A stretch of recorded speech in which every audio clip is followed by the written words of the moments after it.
die pryse is 'n week oud. En die belangrikste, of nie die belangrikste nie, die een aspek daarvan oor hoekom dit 'n week oud is, gaan bloot oor hoe die data inkom, die siklus, hoe dit verwerk word. Nou 'n goeie voorbeeld is, kom ons vat abattoirs vir 'n voorbeeld, of veilinge, maak nie saak, hulle doen gewoonlik 'n week lang besigheid.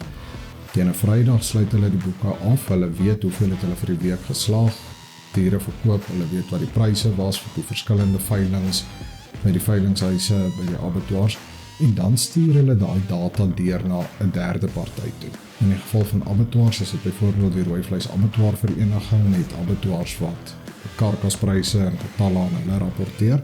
Hulle kry dan die data, kom ons sê die maandag, wanneer die abattoirs dit rapporteer. Hulle moet dan die data gaan verwerk. Hulle kan nie die abattoirs se data direk publiseer nie, so nasionale gemiddeldes moet uitgewerk word, die getalle moet bymekaar getel word ensovoorts.